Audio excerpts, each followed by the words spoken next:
Mariane Nicoloso, ela é mentora de carreira e vai conversar com a gente hoje para esclarecer um pouco mais sobre carreira com propósito. Por que tantas pessoas estão deixando as suas profissões e partindo para um plano B, digamos assim? Eu penso que são diversos fatores, eu acho que essa é a grande questão que a gente deve olhar, né?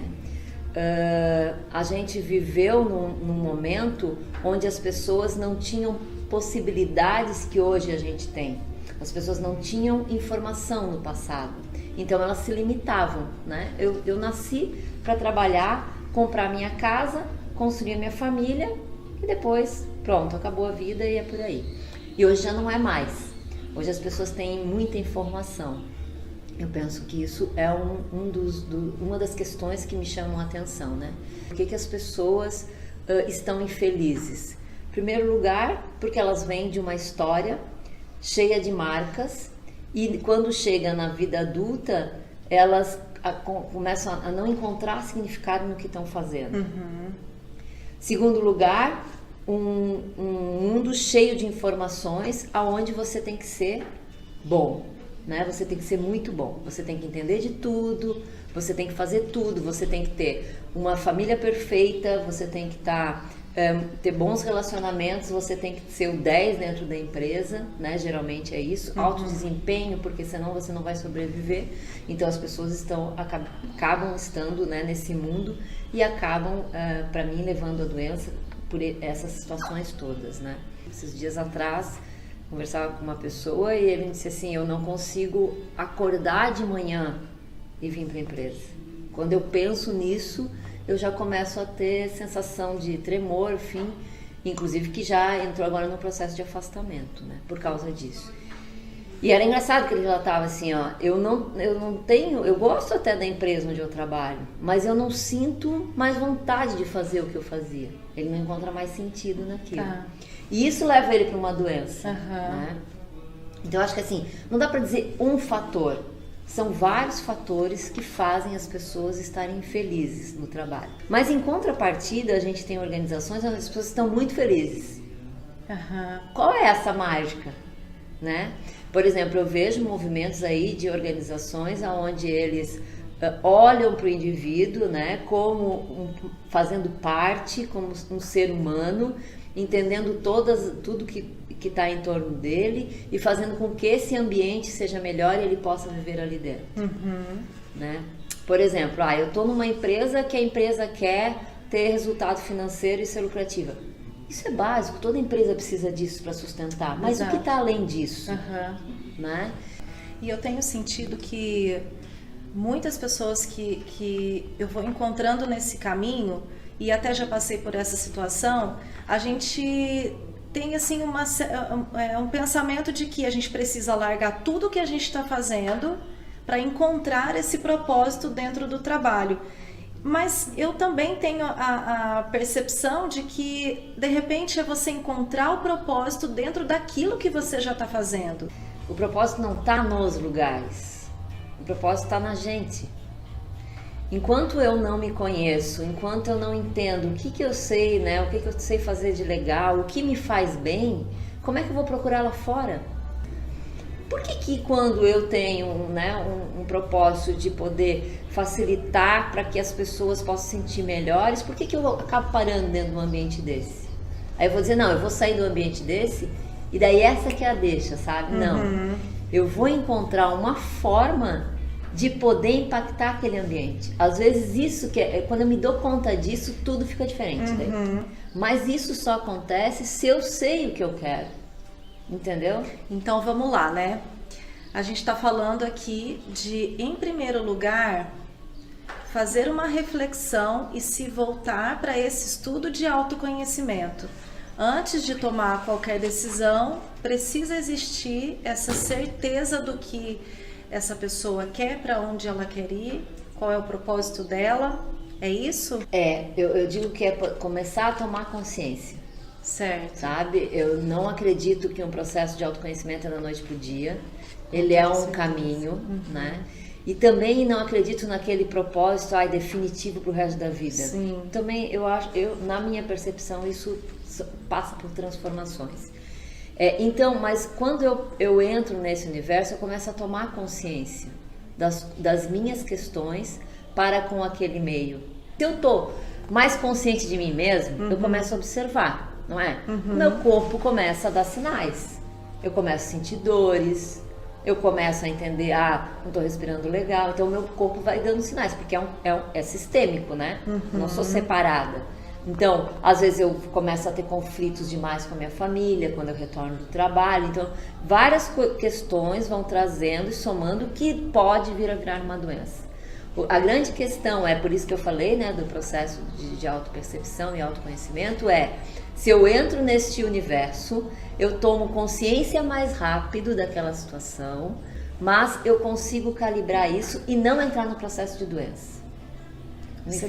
Sim, você já identifica quando ele está acontecendo e a partir desse autoconhecimento, dessa autopercepção, você tem o controle.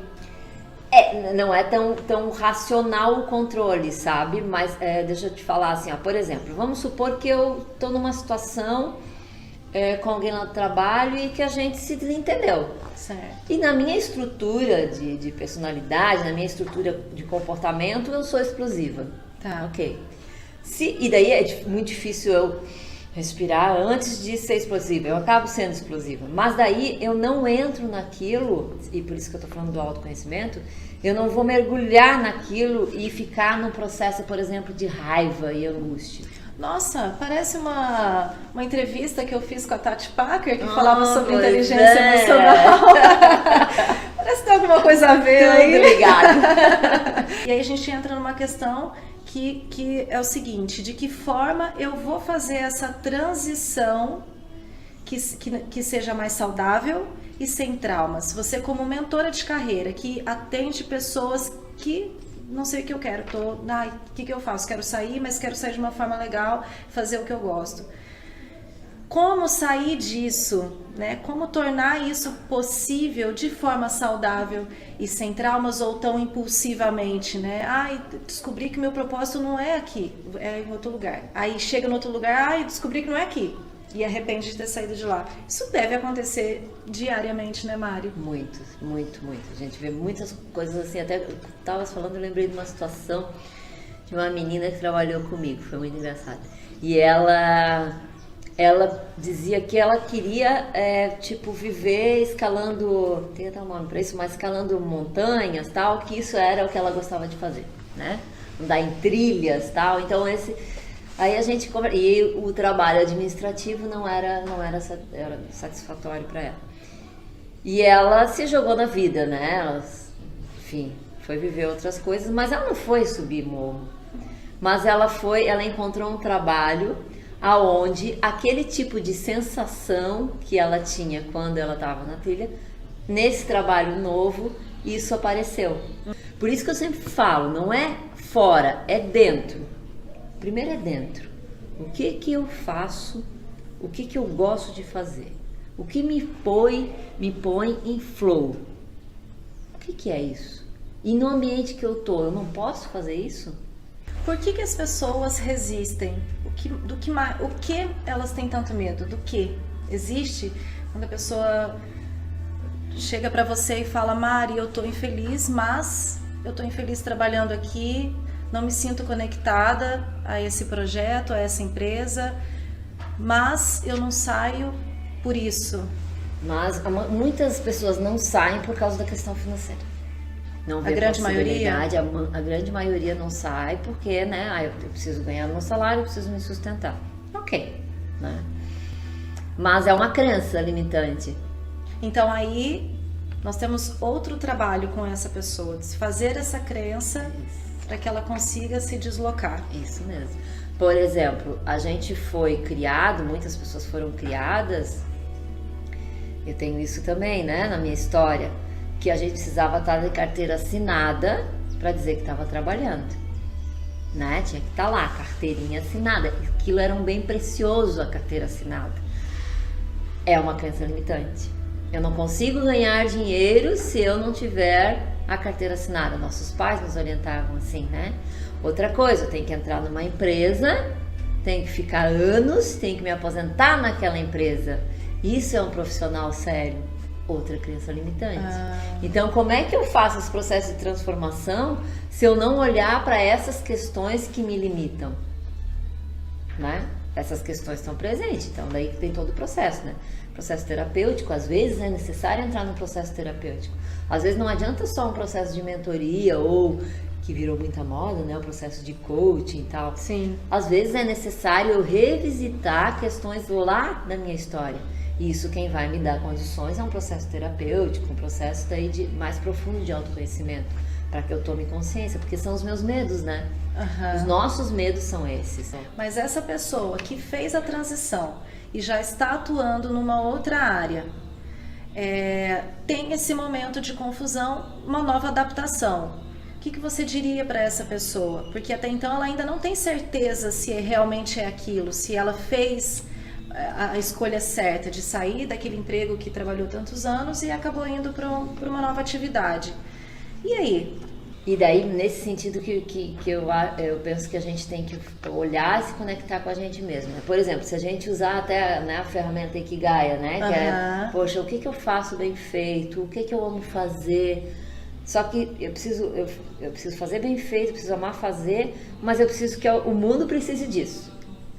Começa por aí, né? Senão não adianta, né? Vou ficar lá sozinha. E o que o mundo, de uma certa forma, é próspero, né? Ele está disposto a pagar. Certo. Porque às vezes ele não vai estar disposto a pagar. E eu vou ficar naquele ciclo. E eu preciso, né? A questão da prosperidade faz parte disso. Então é nesse sentido que essa confusão que passa por esse momento, eu preciso olhar para isso tudo. Engraçado, eu venho de dois perfis, né, da minha família. Meu pai, durante toda a minha trajetória profissional, se eu chegasse com alguma questão em casa, um questionamento, uma tristeza, uma angústia, ele falava, pode sair do seu trabalho, porque você não está passando fome. E aí aquilo me pendia para um lado. E a minha mãe falava, aguenta mais um pouco. Perceba se é isso mesmo que está acontecendo, se não é uma fase. Ou se você não está feliz, veja primeiro outro emprego antes de sair desse.